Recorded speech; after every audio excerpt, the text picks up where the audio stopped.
정치 맞수다 시작하겠습니다. 오늘은 정성구 국민의힘 의원, 한민수 더불어민주당 의원과 함께하겠습니다. 어서 오세요. 안녕하십니까. 안녕하세요. 안녕하세요. 두 분과 함께하는 건 처음인 것 같습니다. 예. 잘 부탁드립니다. 네. 네, 내일이 윤석열 대통령 탄핵 심판 최종 변론 기일이잖아요. 3월 중순이면 선고가 나올 거다. 뭐 이런 전망이 많습니다. 정치권에선 조기 대선. 이 말을 직접 쓰지는 않는데 이미 분위기는 만들어지고 있는 것 같습니다. 먼저 불을 지핀 건 이재명 대표의 중도 보수 발언입니다. 먼저 관련 발언부터 듣고 시작하겠습니다. 민주당이 밀어붙인 획일적 주 50시간제 최저임금 급등, 비정규직 제로 하나같이 우리 경제에 큰 부담이 됐는데 책임감도 느끼지 않습니까? 그런데 오락가락하는 이재명 대표는 더 위험합니다. 기존의 민주당이 역주행 수준이었다면 이재명 대표는 역주행에 난폭운전에 음주운전까지 더해서 도로를 온통 난장판으로 만들고 있습니다. 이재명의 민주당이 대한민국을 어느 낭떠러지로 몰아가는 건지 추측조차 불가능한 지경입니다. 상식도 없고 정말로 극소수 기득권, 그중에서도 아주 극소수의 기득권자를 위해서 불법, 부정, 부도덕 행위 아주 감행을 일상적으로 합니다. 이게 무슨 보수 정당입니까? 이건 보수가 아니죠. 보수는 합리적인 가치와 질서를 지키는 걸 보수라고 해요. 기득권을 지키는 건 수구라고 하죠. 근데 이제 수구를 넘어서서 범죄 집단을 지켜요. 내란 수계를 지킵니다. 이런 건 보수라고 하지 않고 극우라고 하는 거예요. 중도 보수 공방 더 뜨거워지고 있는 것 같거든요. 먼저 민주당이 던지셨다고 해야 되나 하셨으니까 어떤 입장이십니까? 그런데 네. 그 민주당 저도 이제 기자할 때도 그 기사도 쓰면서 책도 보고 하면은 정치학자들이나 정당화 공부한 분들은 대선 때나 총선 때 공약을 비교를 합니다. 이제 국민의힘 전신의 정당들, 이제 우리 민주당이 한번 쭉 계속 보고 있으니까요. 비교하면은 민주당한테 진보라고 하는 학자는 본 적은 없었어요. 근데 그건 이제 뭐 학계의 평가인데 지금 보면 이제 우리 역대 우리 민주 진영, 민주당 계열의 대통령들이나 유력한 정치인들의 이 포지셔닝을 보면은 위치를 보면은 대략적으로 중도에서 중도 보수 쪽 말씀을 많이 하셨습니다. 일단 김대중 대통령님부터 우리는 중도 우파라는 표현을 쓰셨고요. 그리고 노무현 대통령은 한미 FTA를 하신 분 아닙니까? 당시에 진보 진영에서는 정말 극렬한 반대를 했었죠. 하지만 노무현 대통령의 그런 결단이 지금의 우리 국익과 국력을 지켜냈다고 봅니다. 문재인 대통령께서도 보수라는 표현을 쓰셨죠. 이런 것들을 보면은 지금 이재명 대표가 쓰신 중도 우파, 중도 보수라는 표현 자체를 너무 이렇게 뭐 이상하다, 이재명 대표 바꿨다 볼 수는 없는 겁니다. 지금 민주당은 쭉 그런 식의 실용주의 정당, 중도 정당임을 표방해 왔습니다. 근데 왜 이게 이 시점에서 부각이 되고 논란이 되느냐? 우리 정성구 의원한테는 좀 미안합니다만 정 의원님은 아닌 것 같아요. 제가 분명히. 근데 지금 국민의힘당의 지도부랄지 다수의 의원들의 행보를 보면은 보수 정당이라고 할 수는 없을 것 같습니다. 제가 아는 우리 대한민국에서 보수 정당이라 하면은 법치주의를 지키고 헌법의 가치를 존중하는 게 보수 정당 아니겠습니까? 진보라 하면 좀 더 개혁적인 모습으로 틀을 바꾸자는 거고 보수는 그 틀을 좀 유지하는 쪽입니다. 그런데 그 윤석열 대통령의 유연적 불법적 비상계엄 이후에 보이는 국힘당에 특히 한동훈 대표께서 이제 떠난 뒤에 쫓겨났죠. 그 이후에 지금 국민의힘의 모습은 건전한 보수 정당 아니면 적어도 보수 정당 저는 그렇게는 못 부를 것 같아요.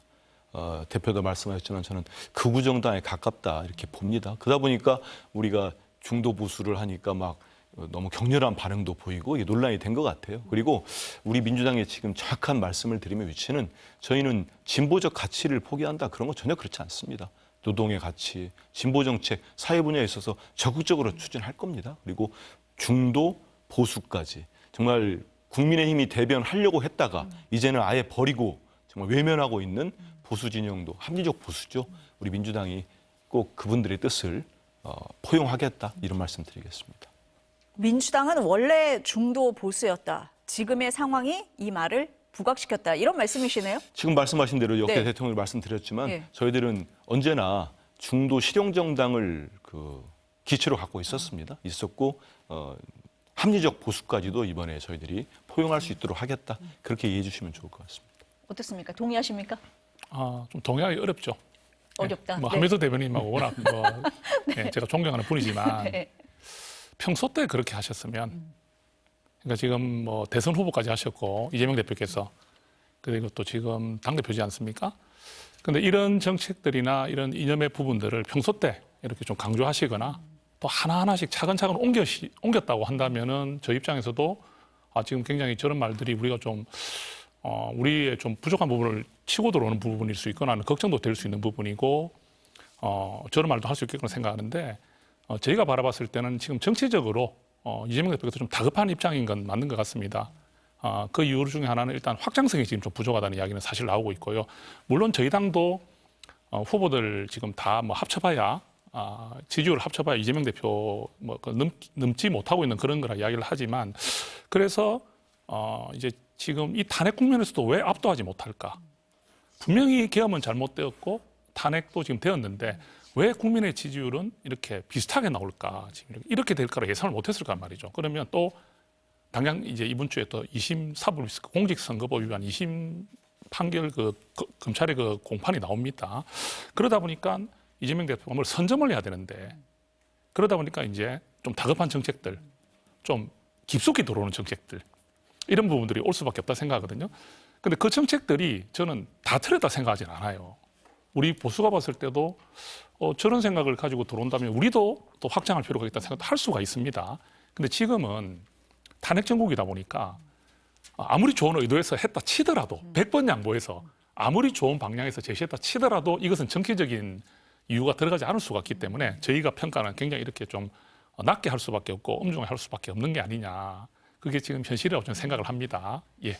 왜 이 시점이냐라고 말씀을 하시는 것 같네요. 그런데 이제 네. 그거야 뭐 정 의원님이 반대당이 있으니까. 그런데 이재명 대표를 좀 아시는 분들은 뭐 저도 오랫동안 있었다 보니까 원래 이런 분입니다. 실용주의자고, 저는 대표가 말씀하시는 것 중에 제 개인적으로 좋아하는 말씀들이 있어요. 몇 가지가 있는데 네. 최근에는 보수의 정책이든 진보의 정책이든 그게 무엇이 이렇게 중요합니까? 국민의 삶을 보듬고 경제 살리고 민생 돌볼 수 있으면 어느 정책이든 써야 됩니다. 저는 맞다고 생각합니다. 지금 또 어제는 짧은 글도 올리셨죠. 좌파 물음표, 우파 물음표, 국민은 배고파. 맞지 않습니까? 지금 가뜩이나 어려웠었는데 지난 12월 3일 이후에 나라 경제가 지금 결단이 난 상황입니다. 아마 우리 정 의원님도 지역구원이시니까 알 거예요. 제 지역도 가면은 대부분의 이제 오랫동안 장사하셨던 분들이 IMF, 금융위기, 코로나 다 열거하시면서 그때보다 너무 힘들다고 합니다. 12월 3일 전도 힘들었는데 3일 이후에는 매출이 3분의 1 토막이 났다는 거예요. 절반으로 떨어진 사람들은 부지기수고요. 그럼 어떻게 해야 됩니까? 국민들은 하루하루가 정말 힘들다고 우시는데, 절규라는데 여기에서 이거는 저당이 쓴 정책이니까 우리가 배제할 거야. 저는 이건 아니라고 봐요. 그리고 또 하나는 대표를 좀만 알면은 지금 저분이 성남시장과 경기지사를 거쳐서 오늘의 지금 이 부동의 대권 주자까지 오기에는 그분이 해왔던 모습들이나 실질적 효과가 있기 때문에 그렇습니다. 공약 이행률을 한번 보십시오. 저 최근에 보니까 90% 후반대입니다. 중반 또는 후반대에 공약 이행률을 보여주고 있어요. 그렇다는 얘기는 말로만 하는 게 아니고 언제나 실용적인 정책을 썼다는 겁니다. 그렇기 때문에 지금 말씀 자체가 무슨 지금의 탄핵 정국에서 어떤 대선이 곧 펼쳐질 거니까 그렇다고 보시는 거는 잘 모르기 때문에 그런 거고요. 실제 써온 정책들이라 할지 지금까지의 뛰어난 행정가로서 보여준 업적 이런 걸 본다면은 이재명은 원래 저런 사람이고 앞으로도 실용주의 정책으로 정말 모든 국민이 골고루 잘 살 수 있는 국가에 이바지할 거다 이렇게 봅니다. 갑자기 나온 게 아니라는데요. 지금 그런 네. 말씀하실 수 있지만 저희 볼 때는 네. 또 그렇게 지적할 수밖에 없고, 그 보수와 진보의 가치는 굉장히 좀 의미가 있죠.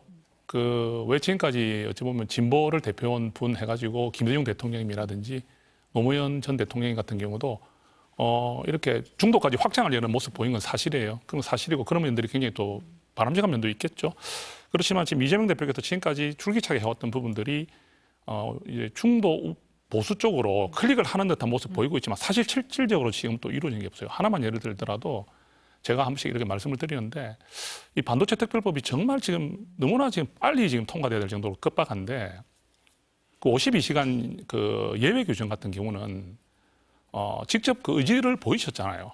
보여가지고 토론회 하면서 거의 이제 하겠다는 마음까지 밝히실 정도로 이건 좀 필요하지 않느냐는 식으로까지 말씀하셨는데 그건 분명히 이제 중도 우파 말하는 쪽으로 정책을 선행한 거라 볼 수 있겠죠. 그런데 결과가 어떻게 됐습니까? 한국노총과 민주노총이 반대하면서 이게 우리 진보의 가치를 무너뜨린다는 비판들이 또 쏟아졌거든요. 물론 지금 또 우리 하면서 대변인 같이 이렇게 또 방어막을 쳐주는 분도 계시지만 다수의 분들은 우리의 선을 지키면서 가치를 어기지 말자고 하고 있는 거거든요.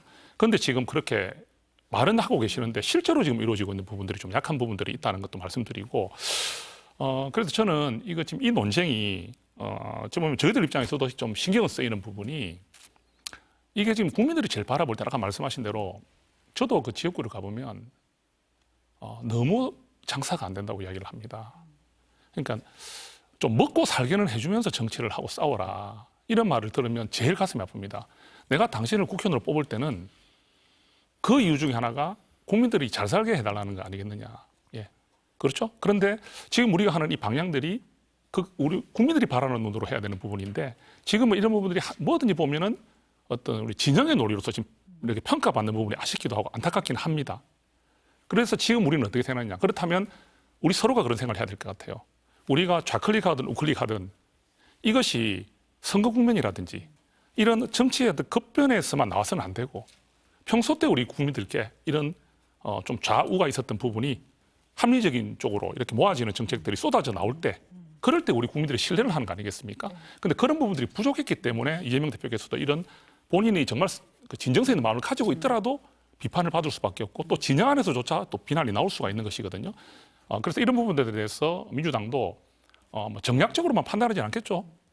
그 170석을 가진 제1야당이 뭐 정략적인 이유만으로 이런 정책을 한다고까지 폄하하고 싶지는 않습니다. 그렇지만 그런 지적이 충분히 있을 수 있다는 말씀은 다시 한번 드려보겠습니다. 두 분 다 말씀을 하실 때 민생 말씀을 하고 계신 거고 국민들이 바라는 게 아마 이게 아닐까 이런 생각이 들어요. 그렇다면 중도층은 어떻게 반응을 하고 있는지 여론조사를 통해서 한번 추이를 좀 보겠습니다. 먼저 오늘 아침 발표된 리얼미터 조사 결과부터 볼게요. 정당 지지도는요. 국민의힘 42.7, 민주당 41.4, 오차 범위 안에 있습니다. 그런데 중도층만 놓고 보면요. 민주당이 45.6, 국민의힘이 35.3. 차이가 납니다. 매주 금요일에 발표되는 갤럽 정례 조사를 보면 좀 격차가 더 벌어지는데요. 중도층의 정당 지지도 추이를 보면 2월 둘째 주에 민주당이 37%, 국민의힘 32%였는데 일주일 만에 민주당이 42%, 국민의힘이 22%예요. 정 의원님 어떻게 좀 해석을 하시겠습니까? 충분히 저희가 깊이 바라봐야 될 관점입니다. 좀 공통적으로 나오는 부분입니다. 그러니까 우리 지지층이 결집하고 있는 건 사실이고 민주당도 그 부분에 대해서는 굉장히 긴장을 하는 건 맞는 것 같아요. 그런데 제가 늘 말씀드리지만 우리 당이 정말 이렇게 강성 이미지의 보수층을 대변하는 목소리가 우리 당의 전반적인 목소리로 지금 좀 나오고 있는 부분이 있어요. 그러면 목소리를 높이지 않는 우리 어찌 보면 옹돈 보수층이라든지 중도의 목소리들이 지금 잘 대변되지 않고 있다는 말씀을 많이 하기 때문에 조금 뭐 부언을 드리면 한동훈 전 대표께서도 지금 이제 다시 정치 활동을 재개하는 시점이 이렇게 된 부분이 있다고 또 말씀드리고 싶습니다.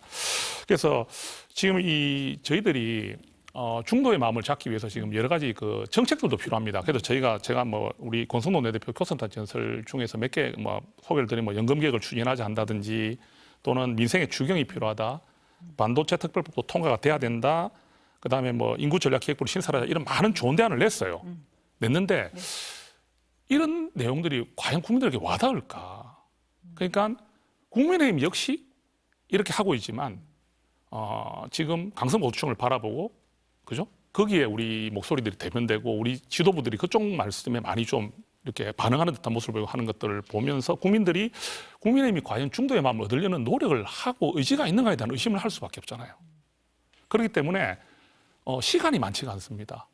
그래서 저희는 만약에 조기 대선이 정말 이루어진다면 아무도 부정하지 않지 않습니까? 중도가 결정한다는 거. 그렇다면 저희 국민의힘 같은 경우도 저희가 물론 우리 그 광장에 나와서 말씀하시는 분들이 이건 또 소중하고 우리 지지층이기 때문에 소중하지만 말은 하지 않지만 딱 정치적 의사를 결정력 있게 표현하는 분들의 그 마음을 헤아려서 지금부터라도 중도 공략을 더 적극적으로 하지 않으면 안 된다. 어떤 분들은 이래 말씀하시더라고요. 보수부터 최대한 결집시켜놓고 중도로 가자. 지금 그럴 여유가 있습니까? 그럴 여유 전혀 없거든요. 그래서 저는 그 전략보다는 지금부터 우리 정책이든 또 어떤 성향이든 목소리든 중도의 목소리를 가져오는 정책으로 가야 한다고 말씀드리고 싶습니다. 이 여론조사 추이를 볼 때 긴장을 해야 되는 해야 상황이다 되죠. 이렇게 예, 보시는 맞습니다. 거네요. 한 의원님은 어떻게 분석하세요? 여론은 예. 저희들한테 유리할 때도 있고 불리할 때도 있습니다. 저희들을 질책하는 여론이 나올 때 일전에 제가 말씀드린 것 같은데 저는 겸허하게 수용을 해야 생각을 하고 있습니다. 저희 말씀드리는 거는 뭐 중도층에 우리가 지금 좀 나으니까 야 이거 봐라 그럴 줄 알았다 뭐 이런 의미는 아닙니다. 근데 저는 국민의힘이 첫 질문에서도 말씀을 드렸지만 저는 국힘당의 지금 모습은 제가 뭐 합리적 보수라면은 도저히 이렇게 손이 가지 않을 것 같아요. 보고 싶지 않을 것 같다는 생각이 듭니다. 전 결정적인 게 우리 법치주의 국가에서 적어도 이 선은 넘지 않아야 된다는 것들이 몇 가지가 있습니다. 대표적인 게 서부지법에 대한 폭동 사태 아닙니까? 그때 보였던 모습들 한번 보십시오. 그 현장에 국힘당의 중진 의원이 가서 또 같이 있었고 그런 모습들. 윤석열 대통령 뭐 호불호는 있을 수 있을 겁니다. 뭐 그렇지만 분명한 거는 계엄은 안 된다는 거 아닙니까? 대다수의 국민들은 어떻게 2024년 12월 3일 날 그 국가 무슨 변란 사태가 있었습니까? 전시였습니까? 사변이 있었던 거 아니잖아요. 본인만 망상에 사로잡혀서 군대를 선관위와 국회에 보냈습니다. 국민의 기본적인 생존권을 말살할 뻔했어요. 그런데 그 뒤에 지금 집권당이 보여준 태도 한번 보십시오. 그리고 한남동 관저역에서 체포영장 집행을 스크럼적으로 막는 모습을 보고 제가 보수라도 그 당을 지지하겠습니까? 제가 중도라면은 그렇게 못하는 거죠. 근데 그 이후에도 계속적으로 구치소 가가지고 만나서 보이는 메시지가 좀 선동에 가까운 편가른 메시지였어요. 그러면 저는 쉽지 않겠다는 말씀 드리고 권성동 원내대표나 이 지도부가 여당의 저는 기본적인 책무와 역할을 포기했다고 봅니다. 지금 말씀 나온 추경이나 연금, 반도체 특별법, 상속세법 하나하나 우리 국민들이 안 볼 것 같습니까? 다 봅니다. 민주당의 입장은 보고 국힘의 입장은 보고 보면은 저도 답답해요. 아니 여당이 야당이 하자는데 왜 발목을 잡습니까? 다 그렇습니다. 추경에도 조건을 붙여요. 연금개혁 세상에 본인들 44% 얘기했다가 저희들이 45에서 44 논의할 수 있다고 하니까 이번에 뭘 들고 나온지 아세요? 42% 들고 나왔습니다. 소득 대체율. 하자는 겁니까? 이게 여당 태도가 아닙니다. 반도체 특별법 저희 여러 가지 토론도 하고 심사숙고했지 않습니까? 여당이 해야 될 일을 야당이 다 했습니다. 급하다고잖아요. 지금 다 하실 거예요. 실제 반도체 특별법의 핵심은 지원입니다. 전기와 용수 다 이런 지원입니다. 그거를 일단 우선 통과시키자는 거예요. 52시간 시간제는 사회적 합의가 안 됐으니 좀 밀어놓고 논의하자는 겁니다. 우리나라 대표적인 반도체 기업들 입장 다 우리도 알아요. 한 곳만 좀 얘기합니다. 이런 얘기에 대해서. 다 알지 않습니까? 이런 부분들을 잘 한번 보셨으면 좋겠고 그래서 저는 지금의 이 계엄 사태 전도 그랬습니다만 전 윤석열 정권 3년 내동 집권당이 무슨 일 했는지 모르겠어요. 하고 한날 쌈만 했어요. 누구 쫓아내고 결국 한동훈 대표까지도 쫓아내고 그런 일만 했습니다. 집권당대원 모습을 보여준 적이 없어요. 이게 누적돼가지고 지금 중도층의 표심이 나오는데 저는 이 순간에 국민의힘에서 막 갑작스럽게 막 깨어난 것처럼 자 바꿔보자 그렇게 못할 거라고 봐요. 만약에 헌재에서 탄핵을 인용해가지고 파면하면은 선거 안 치를 겁니까? 대선 치를 겁니다. 조기 대선 들어가는데 지금까지 태도에서 급변침을 한다? 국민의힘도 집권당이고 100석이 넘는 의석이기 때문에 항공모함에 가깝습니다. 우리 민주당도 마찬가지고. 큰 배가 갑자기 방향을 틀면 어떻게 되겠습니까? 침몰하지요. 그렇게 될 거기 때문에 전 지금이라도 시간은 많이 지났습니다만 좀 정신을 좀 차렸으면 좋겠습니다. 그 권권 두 분의 대표 있잖아요. 그분들도 그렇고 정신 차리고 그냥 얄팍한 정쟁에 빨려들지 마시고 그리고 난 저분들 솔직히 모르겠어요. 윤석열 대통령한테 도움되는 행동인지도 모르겠고 그런 것 같지도 않아요. 뭐 실제로 지금 막 앞장선 분들 중에 윤 대통령한테 쫓겨나고 막 구박받은 사람들 많잖아요. 실제 윤 대통령 좋겠습니까? 이 순간에 열성 지지자, 강성 지지자들 등에 한번 업어보겠다는 건데 그렇게 정치하면 안 된다고 봅니다. 반론하셔야 될 것 같아요. 아니 지금 네. 그 민주당 입장에서는 네. 뭐 충분히 그런 말을 할 수 있다 생각하고요. 지도부가 지금 상당히 어렵습니다. 저는 여당 의원이 돼 보니까 네. 한 번씩 야당 의원이 되면 참 어디 이래 언론이나 방송 나가지고 좀 말씀도 좀 확 시원하게 하실 수 있고 여당 의원이 되니까 참 이거 좀 그런가요? 손도 타야 되고 단어도 잘 빼내야 되고 이런 게 많거든요. 저희 당은 지금 어찌 보면 민주당 같은 경우는 이재명 대표를 중심으로 아주 지금 단합되어 있는 모습입니다. 아무리 지금 다른 분들이 지금 비명계라는 분들이 나와서 목소리를 내고 있지만 존재감이 미미합니다. 그리고 이재명 대표가 지금 총선을 승리로 이끌면서 우리가 말하는 일극체제로 왔다는 그 부분에 있어가지고 그 어떤 민주당 의원들과의 그런 호흡이나 이런 부분들은 저희 당과는 차원이 다른 것 같아요. 예. 저희는 한동훈 대표가 당대표를 63%나 지지로 뽑혔지만 여당 대표라는 자리는 대통령으로부터 이렇게 일정 부분 구속을 받을 영향을 받을 수밖에 없는 위치이기 때문에 한동훈 대표의 목소리가 당에서 그렇게 큰 장악력을 가지기 어려운 구조였잖아요. 그건 한동훈의 정치력이 아니었거든요. 한동훈이 정치력이 부족했다기보다는 대통령의 관계에서 그렇게 할 수 없는 부분들이 많지 않습니까? 그런데 지금 탄핵이 되었고 대통령이 이제 저렇게 이제 내일이면 이제 변론이 끝나지 않습니까? 마지막 날이죠. 그런데 이런 상황에서 저희가 봤을 때 우리 당이 취하는 스탠스가 한쪽만을 바라보기에는 너무나 복잡한 구조로 되어 있습니다. 지금 윤석열 대통령을 지키고자 하는 분들, 우리가 말하는 강성 지지층. 그렇지만 계엄은 잘못됐는데 탄핵은 그렇지 않느냐는 식으로 약간 이렇게 고개를 갸웃거리는 분들. 그다음에 한동훈 대표가 18명의 의원을 이끌고 계엄을 막고 탄핵에 찬성한 것이 앞으로 우리가 가야 될 보수의 미래를 밝혔다고 하는 분들. 이분들이 다 이렇게 같이 있다 보니까 네. 지금은 이분들이 목소리를 내는 시기거든요. 자, 만약에 그러면 조기 대선으로 결정이 되면 경선 과정을 거치거나 이래 되면서 이재명 대표와 경쟁할 수 있는 분이 누굴까를 찾겠죠. 그럼 지금은 아직까지 대통령께서도 이제는 기각에 대한 기대를 조금 하신다는 이야기가 나오잖아요. 그러면 대통령의 기각에 대한 기대를 하고 방어권을 적극 행사하고 있는데 지금 일정 부분 차지하고 있는 그 대통령을 지키려는 분들의 눈에 벗어나서 지도부가 네. 좀 손절하는 느낌을 보인다든지 이래 돼 버리면 저희 당 안에서 벌써 이게 자중질환이 일어나 버리니 되기 때문에 저는 아까 우리 존경하는 한민수 의원님께서 우리 지도부 두 분을 네. 그래 비판하셨지만 네. 저는 그 두 분이 하는 말씀에 아쉬움도 있고 또 그 두 분이 좀 우려되는 말씀하시는 경우도 있지만 일단 우리 비상대책위원장님과 원내대표께서 이렇게 갈 수밖에 없는 그 부분도 일정 부분을 이해를 하거든요. 그래서 이런 어려움에 빠져 있는 저희들이 이제는 대통령의 그 탄핵 심판이 이제 나오는 걸 기점으로 해가지고 저희 당이 이제 어떤 길로 가야 될지에 대해서 좀 정리가 되지 않겠느냐. 또 더 좀 저희들이 쉽지 않은 것은 탄핵 결과가 어떻게 나오든 일단 탄핵이 일단 인용이 돼버리면 재빨리 이렇게 조기 대선 모드로 가야 하는데 또 여기에서 저희들이 또 혼선, 또 갈등이 있을 수 있기 때문에 저는 지금 우리 당이 이제 그 부분도 공개적으로 말은 못하지만 미래를 좀 대비하는 전략도 이제는 세워야 되지 않느냐 이렇게 생각을 합니다. 예. 굉장히 어려워 보이시는데요, 국민의힘이. 그래 보이시죠?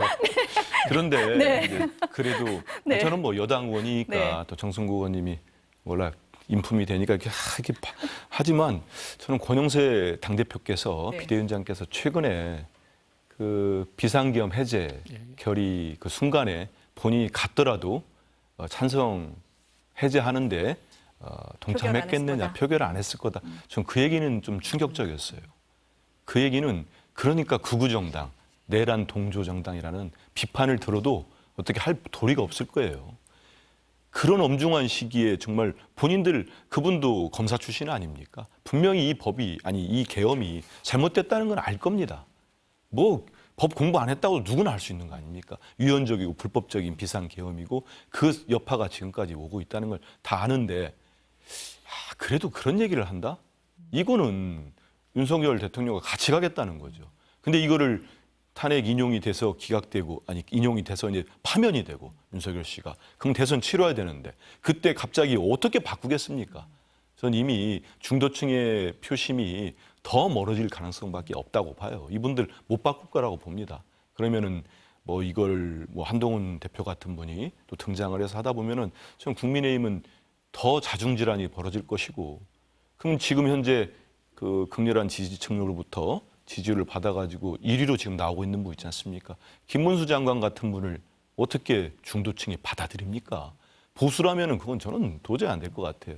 근데 이거를 당 지도부가 제대로 유치를 잡아주지 못하고 지금 계속 극우 쪽으로 계속 가는 거 아닙니까? 그 사이에 12월 3일 이후에 지금까지 이제 2월 중순이 넘어 말로 가고 있습니다. 지금까지 집권당이 국민들을 위해서 내오는 정책이 단 한 개라도 있습니까? 야당이 하자는 거 다 반대했습니다. 추경, 우리 뭐든지 양보할 수 있다고 했는데 지금도 조건을 붙이고 있어요. 한번 나가보십시오.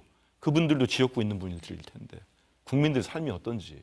그래서 저는 갈수록 국민들과 다르게 가고 있다, 정치를 잘못하고 있다 이렇게 생각합니다. 그 정 의원님 말씀을 들어보니까 예. 국민의힘이 어려울 것 같아요. 왜냐하면 지금 공감되시죠? 조기 대선 얘기를 못 하잖아요. 공개적으로 못하죠. 공개적으로 못 하는데 그렇다고 안 움직일 수도 없는 그런 상황이잖아요. 그렇죠. 그런데 이미 움직이시는 분들은 계세요. 예. 안철수 의원님 거의 뭐 사실상 대선 출마 선언한 거라고 봐야 되고 예. 한동훈 전 대표 책 출간하면서 움직이실 것 같고 예. 홍준표 대구시장 조기 대선 되면 시장직을 사퇴하겠다라고 하고 이미 다 움직이고 계시잖아요. 예. 예. 어떻게 봐야 돼요?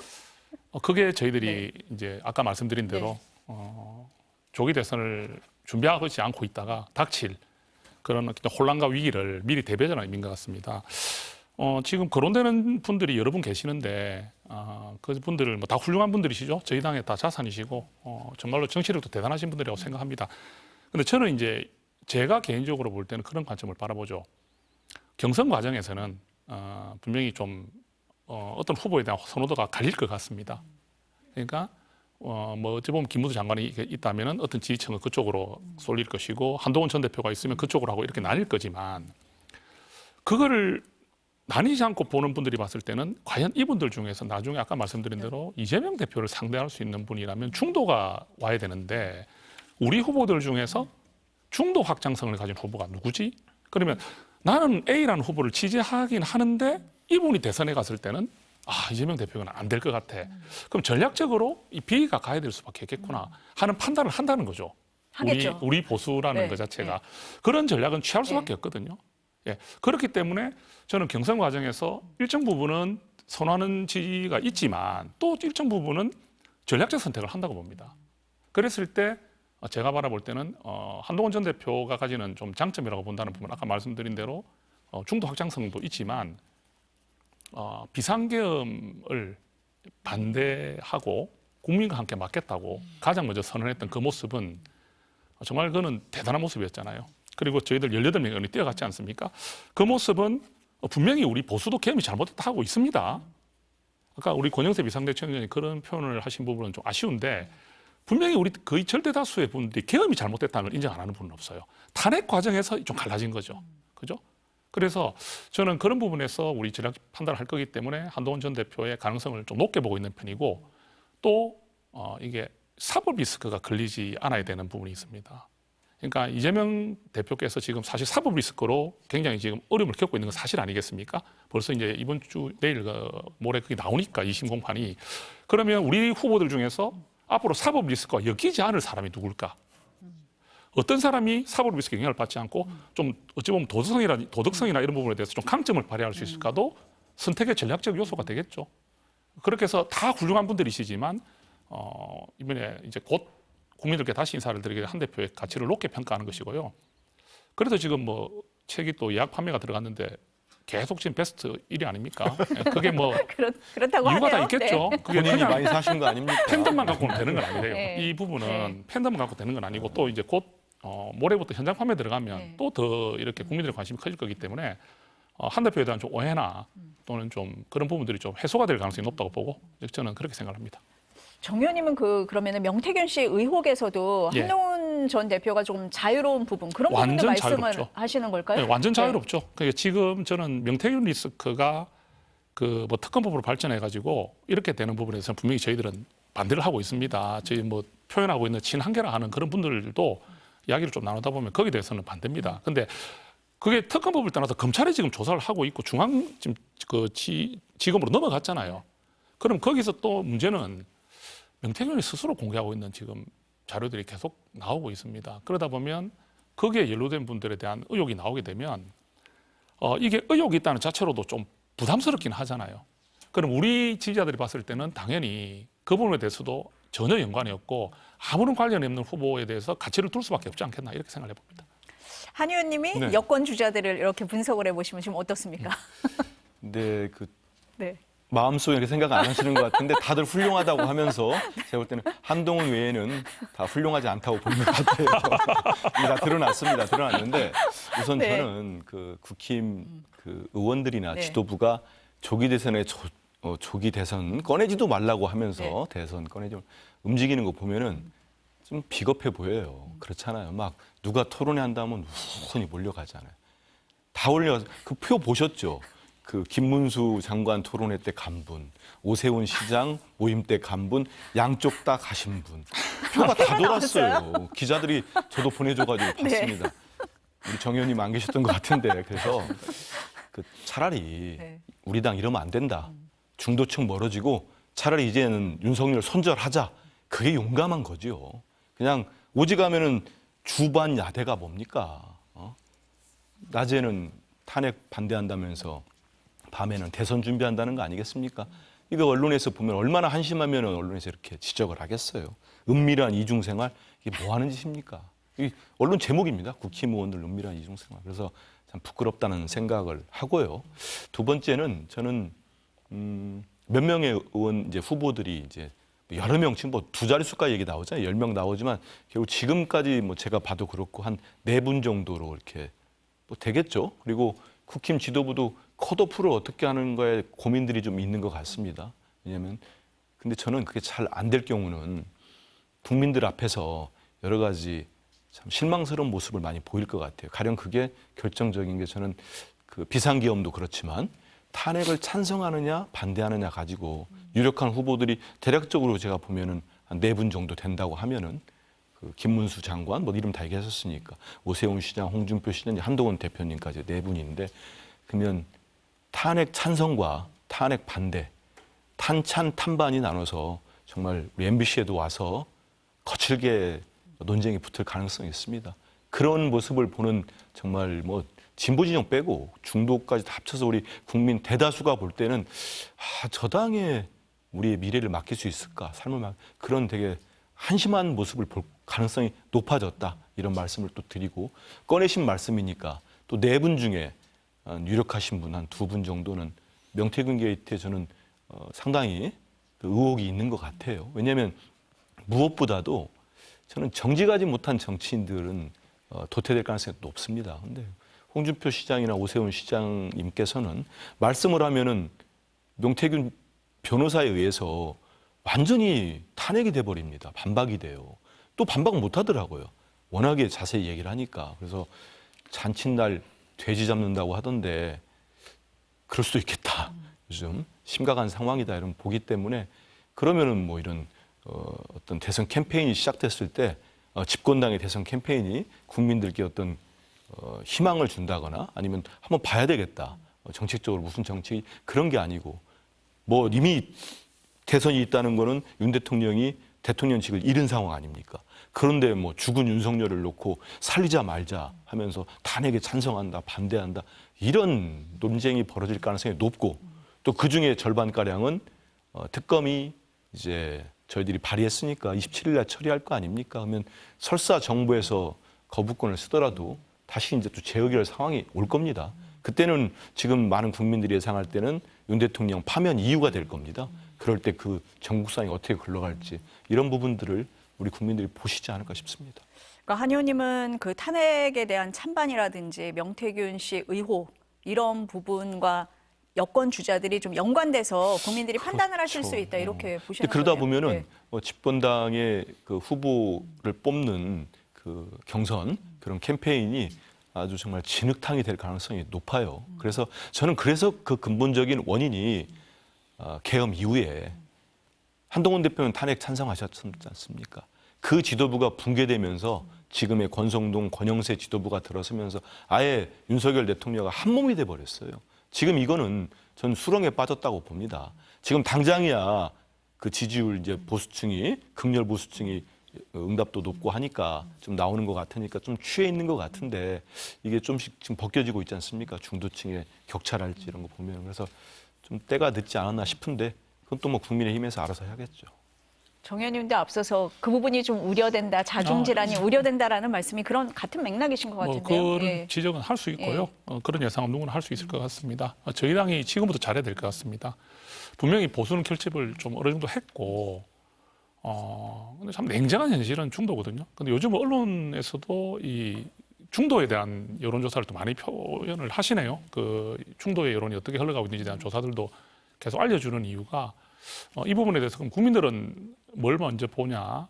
보수가 얼마나 결집했다? 진보가 얼마나 결집했다는 것도 보지만 더 의미 있게 보는 것은 중도를 보는 것이라 저는 생각을 합니다. 그러면 과연 우리 당이 앞으로 이 부분을 헤쳐나갈 때 어떤 자세로 가야 되는 것이고 또 제일 중요한 건 실언을 안 해야 됩니다. 특히 지도부라고 우리 당을 대표하고 있는 분들의 저침에 개인적인 국회의원의 입장으로 나와서 하는 말하고 지도부에 있는 분이 하는 말은 하늘과 땅 차이거든요. 그런 분들께서 나와가지고 중도의 민심을 헤아리는 그쪽에 의미를 두시면서 발언을 해주시는 것이 우리 당을 위해서, 당의 미래를 위해서 좋지 않겠나 이렇게 한 말씀드려보겠습니다. 예. 앞서서 정 의원님이 잠깐 언급하셨던 그 이재명 대표 항소심 결심 공판이요. 대선에 좀 영향을 줄 거다 이렇게 보십니까? 어떻게 예상하세요? 저는 일단은 네. 그 대표 1심 공직선거법 제가 몇 번 말씀드린 것 같은데 전 너무 충격을 받았어요. 그 판결에 대해서. 오죽하면은 보수의 제가 실명까지 얘기한 그 대표적인 논객도 바로 본인의 SNS에 글을 썼습니다. 이건 명백히 잘못된 판결이다. 그분이 그 정도로 저는 그런 분들이 사실 보수가 맞다고 봐요. 누가 봐도 이건 잘못됐다고. 심지어 뭐 아주 보수 매체, 보수 방송사들도 저런 형은 상상을 못했답니다. 그들 사이에서도 최대 벌금형 한 80만 원 정도를 예상했다고 저한테 뭐 다 들어오더라고요. 그런 얘기들. 그래서 저는 뭐 그 판사의 판결 자체를 제가 뭐 부정하는 건 아닙니다만 선뜻 참 이해는 안 되는 판결이었다. 그래서 저는 2심에서는 이미 재판 과정에서 지금 재판부가 검찰에 대해서 여러 가지 좀 저희들이 볼 때는 좀 잘못됐다는 지적을 하면서 요구하는 사항들이 있는 것 같습니다. 새롭게 그런 걸 보면은 저는 2심에서 지금 기대를 좀 하고 있습니다. 무죄가 나올 걸로 보고 있고요. 그리고 이제 그러면 만에 하나 또 물어보실 거 아닙니까? 만에 하나 그렇지 않을 경우 어떠냐? 그런데 저는 이렇게 봅니다. 네. 저는 무죄를 확신합니다만은 서로 만에 하나를 얘기하시면은 윤석열 대통령과 비교를 하신 분들이 좀 있어요. 그건 좀 기승전 이재명 대표를 악마화시키거나 폄하시키는 분들이라고 봅니다. 저는 아까 말했던 그 명태균 씨에서 폭로되는 부분들하고 이재명 대표는 저는 현 정권에 의해서 이건 저의 판단뿐만 아니고 우리 다수의 국민들이 판단하신다고 봐요. 검찰권이 좀 남용됐다.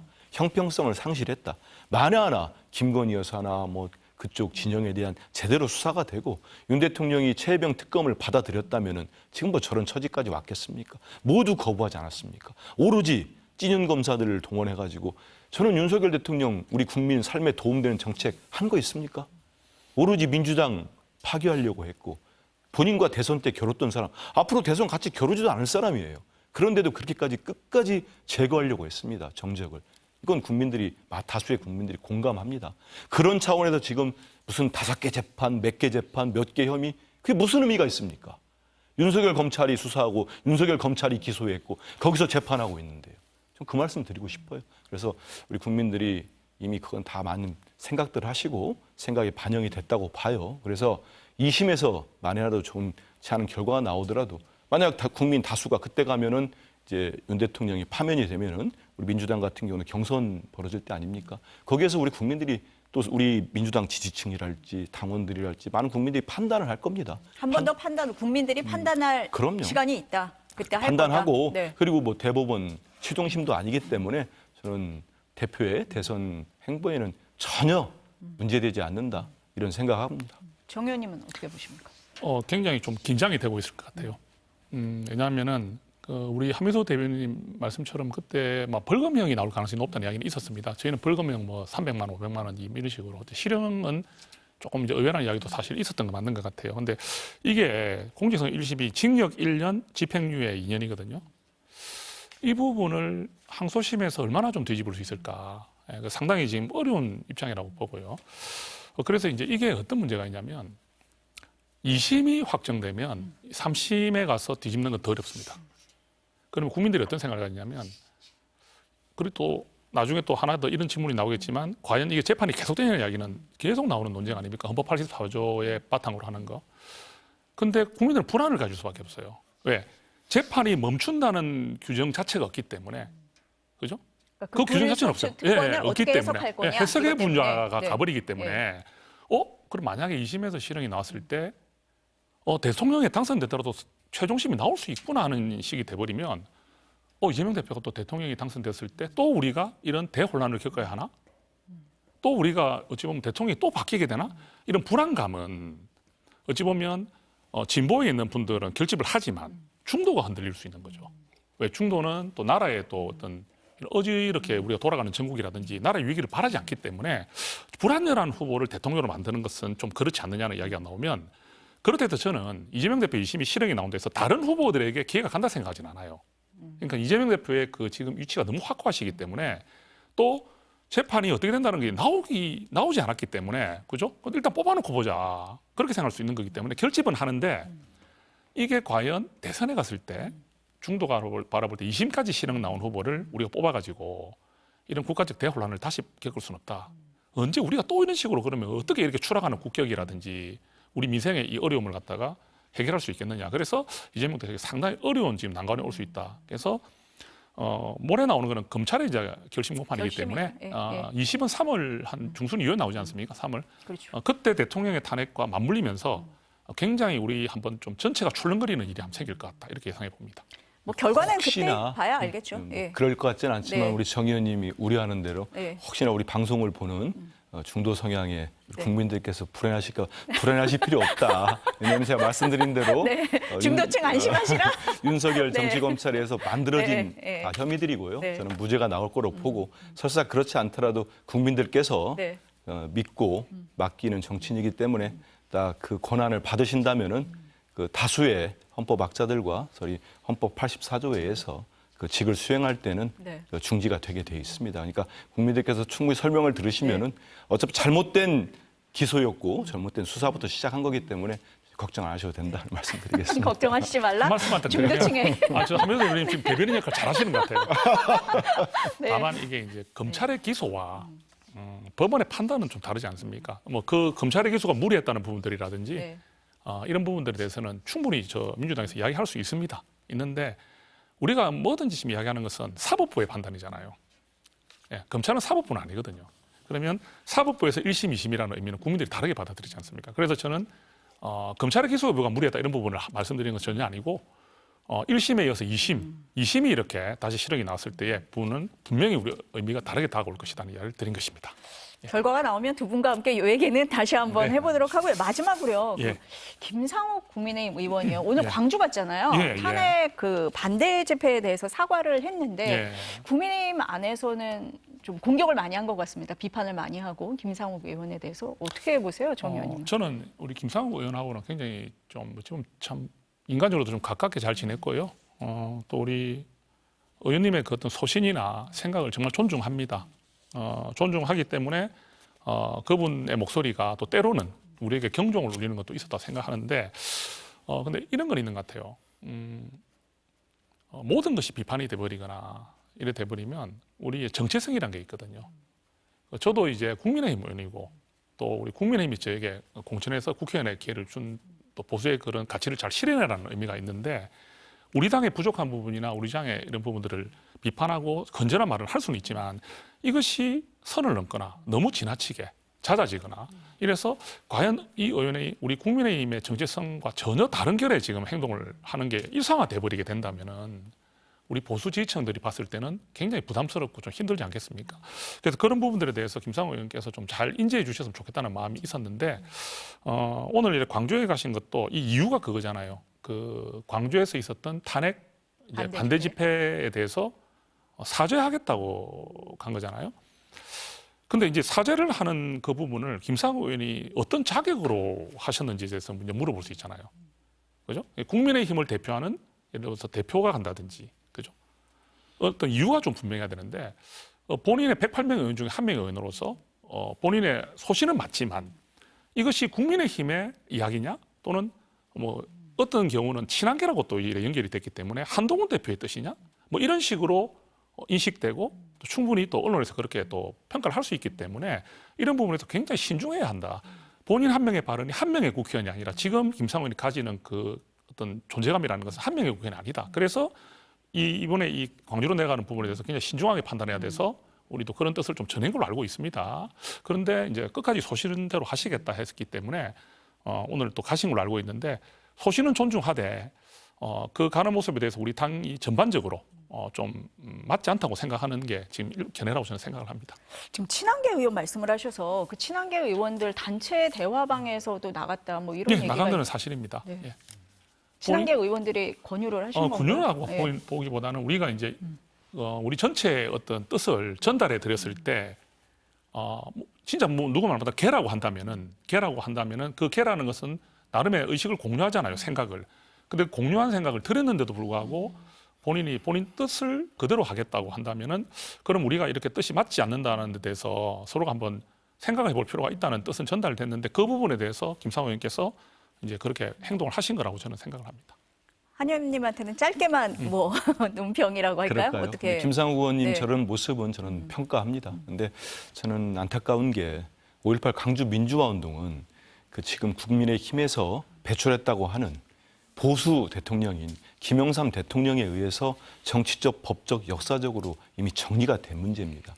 저는 예전에 김종인 비대위원장이 국민의힘 당대표 자격으로 광주 5.18 민주묘역에 가서 무릎을 꿇는 모습을 보고 솔직히 저는 감동을 했습니다. 그리고 이제는 국민의힘이 바뀌나 보다, 건전한 보수 정당이 되나 보다 기대도 했습니다. 근데 그 뒤에 이루어지는 일들 보십시오. 이번에 광주 가서 하는 탄핵 반대 집회 보십시오. 거기서 뿌려진 유인물 한번 보세요. 광주 민주화 운동에 대한 극도의 폄하하는 내용들이 가득 실려 있습니다. 저는 그거 보면서 국민의힘이 역시 거꾸로 가고 있구나. 지금은 내란 동조, 극우 정당이라는 비판을 받아도 전혀 이상할 게 없다. 이런 생각을 합니다. 그래서 저는 우리 정 의원님 친한계에서 좀 이렇게 기사를 보니까 쫓아낸 걸로 나왔던데 그런 부분은 좀 판단을 잘못하지 않았나. 다 저런 분이 실제 필요한 분 아닌가 이런 생각을 합니다. 10초만 말씀드릴게요. 하세요. 드려야 될 것 같아서. 네. 집회와 결사, 국민의 의사는 어디서든지 표현할 수 있다고 생각하기 때문에 광주의 그 이미지와 우리 당의 그 탄핵 반대의 그 이미지가 맞지 않는 부분이 있다 할지라도 국민의 기본권이고 권리인 그런 어떤 집회와 결사의 자유에 대해서 어떤 의원 한 분이 특정하게 거기에 대해서 뭐 사죄한다는 표현을 쓰는 부분에 대해서는 저도 상당히 부담이 컸다. 이렇게 말씀드리고 싶습니다. 네. 오늘 두 분과 함께한 첫 시간이었는데 아주 뜨거웠던 것 같습니다. 네, 오늘 말씀은 여기까지 듣겠습니다. 감사합니다. 감사합니다. 고맙습니다.